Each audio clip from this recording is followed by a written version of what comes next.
Power theft is one of the most prevalent and worrisome issues in Nigeria, and recent findings show that the practice does not only cause economic losses, irregular and inadequate supply of electricity, but also leads to poor power quality.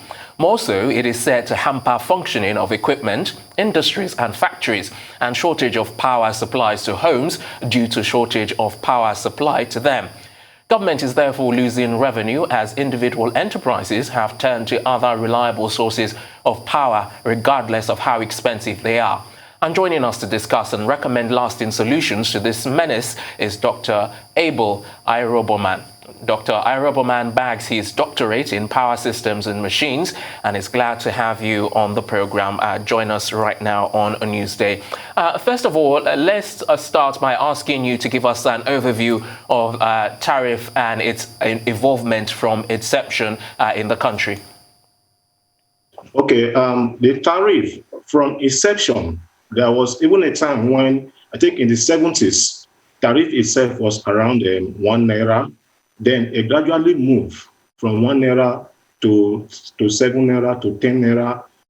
As far back in the 90s, you pay for a kilowatt of energy for 9 naira.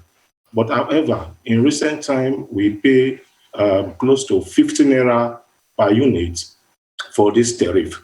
Now, according to studies, we have been able to see that one of the purposes for this tariff, we try to look at how the prepaid meter was introduced for revenue generation and collection. However, this prepaid meter, they were eventually utilized better when it comes to revenue collection. However, in generation of revenue, they are made fall short of what they are supposed to be. Because when you talk about generation of revenue, it's a function of reliability. And that is why we are here in this new tariff, which is a service-based tariff. That is why the appropriate authorities try to see how they can make input, how they can generate more money based on the reliability of power. When you pay more, you get more, depending on the band that you find yourself.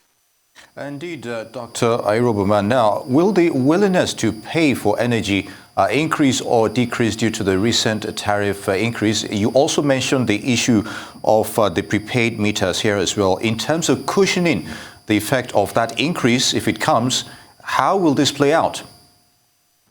Yes, when you talk about the willingness to pay for energy charges, this is actually a function of the rational behavior of the customer or consumer. Customers are those that pays for energy. Consumers are those that find ways to go about it in cheating the system. So when you talk about the willingness to pay, because the product is not largely available, it is easier for someone to tell you that when the product is available, I will pay. But however, when the product is available, payments for this product become very, very, very difficult for some customers and consumers alike. So what we say is that when we are on inverter, you are on stand-alone system, you are on generators, we tend to control our load. We are our own disco. We are our own PACN.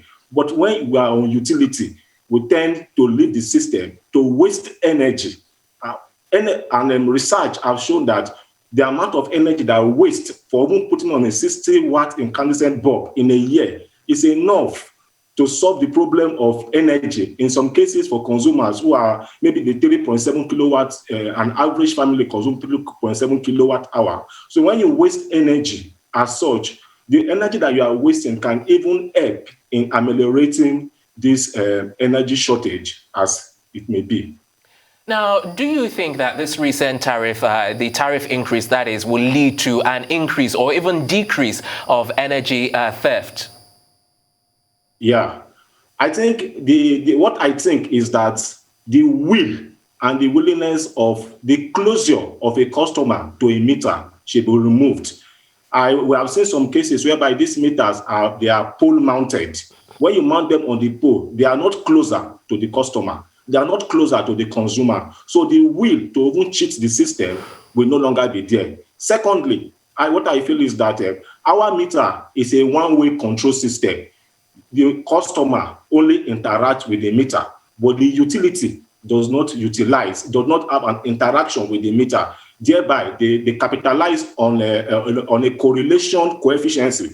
They look at what have been done in the past to judge what is in the future, thereby telling that your monthly vending is low or otherwise. But however, if there's an interaction, once I load my meter, the utility should be able to see how I'm moving with my load, not some form of correlation and taking a step that my monthly vending is either low or high. What I think is that the meter should be far from the system, and the means of communicating with the meter should be so that the utility also can observe what the consumer is being consumed, as is done in some parts of the countries outside in Europe and America alike. Very good, Doctor. Now, do you think the tariff increase was for the purpose of generating revenue for the appropriate authorities? And, of course, is it commensurate with power generation itself? And isn't this system also shortchanging the consuming public? No, the system, as a researcher, I don't think the system is shortchanging the public, because everything that the system does is already written blue and black. It is well written. If you're on prepaid meter, you pay before you utilize. If you're on methodological estimated billing, it is captured in the tariff structure. It is captured by the NEC Act. So the system is shortchanging nobody when it comes to this issue. Now, on the other issue, if it will, please, the other issue, I think. Yes, we're talking about the tariff increase was for the purpose of generating revenue for appropriate authorities. Briefly, please. Okay. Yes. Yes, definitely. Tariff is a business. It's a business. Then it's a product. When you make product, there's operational cost, there's capital cost, there's personnel cost. There are so many form of costs that you must pay, and you must make profit. So you have to generate revenue. You have to make profit so that you can be able to manage your system and move along. However, when it was during the MITO one, so many issues were not considered when during the setting of tariff.